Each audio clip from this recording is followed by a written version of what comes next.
So the second fundamental principle of PROUT is that there should be maximum utilization and rational distribution of all mundane, supramundane, and spiritual potentialities of the universe.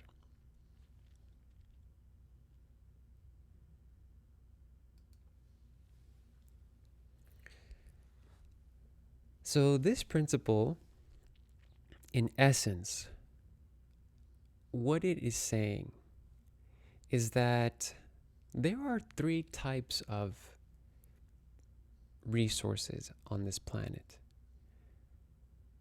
The three types of resources are physical resources or physical potentialities, mental resources or mental potentialities, and spiritual.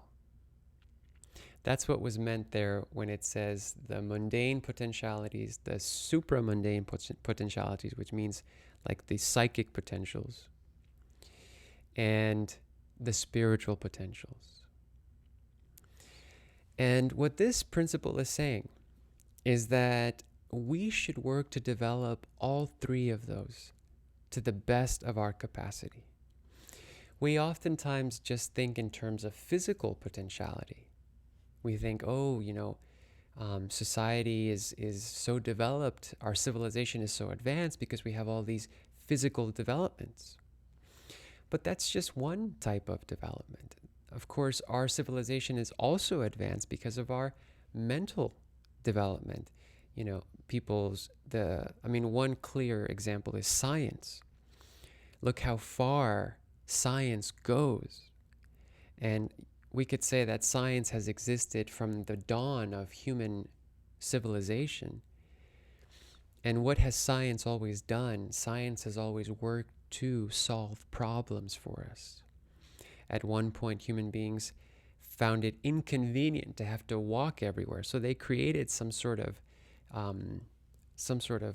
buggy, some sort of cart that was maybe pushed by an animal or something like that, again, to solve a problem. But that was created through a scientific mind.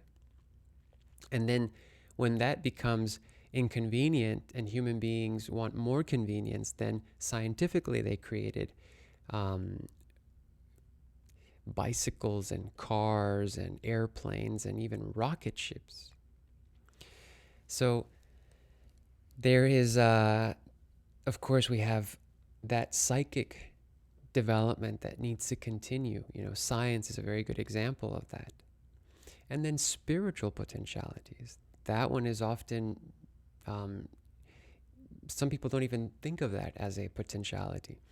But what this principle is saying is that not only should we develop the physical things and the mental things, but also the spiritual aspects of life and aspects of self. And of course, what we mean is in terms of human beings developing their maximum potential, they should be allowed to develop themselves physically, mentally, and spiritually.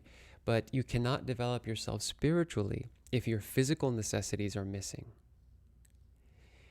And so that has to be taken care of. So that brings us to the next part of the principle, which said that there should be a rational distribution of the resources. So we can go ahead and just take a look at it one more time here. That there should be maximum utilization and rational distribution of all the mundane, supramundane, and spiritual potentialities of the universe.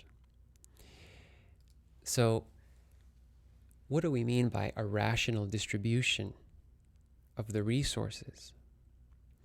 We basically mean that, first of all, there's one myth out there that communism tried to propagate, and that is that there would be equality or equal distribution of resources.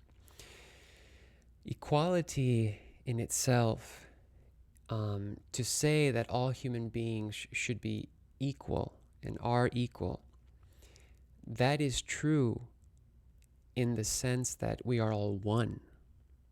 So that is true. It is more accurate to say that all human beings are one. But within that oneness, all human beings are different. So there's synthesis within the unity. Because no two human beings are the same.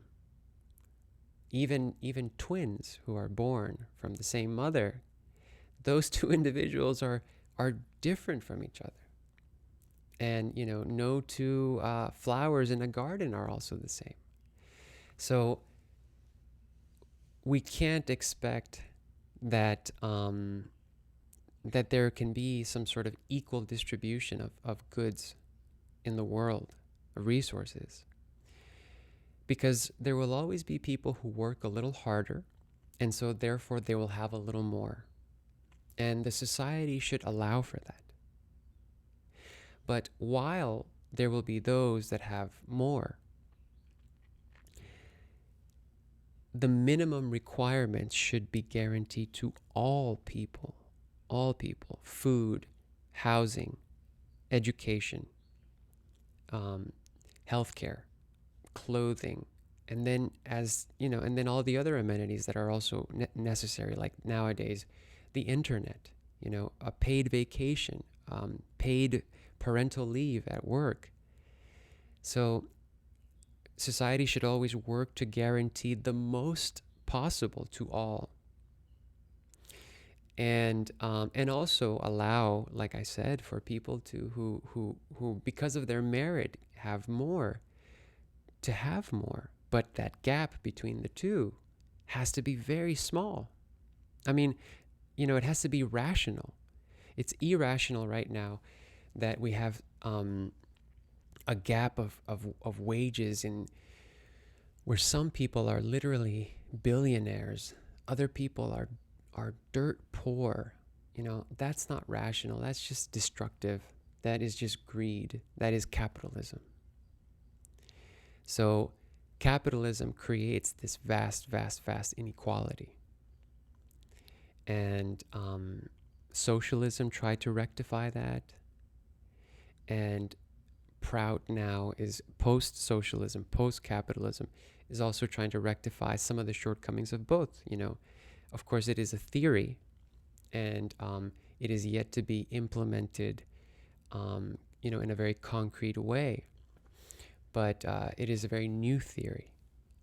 And so we are here in PROUT Rev trying to, in my channel, PROUT Rev, trying to develop PROUT and flesh it out so that more people can learn about it. So I invite you to watch the video on this second fundamental principle on PROUT Rev, which should be aired in a week or so.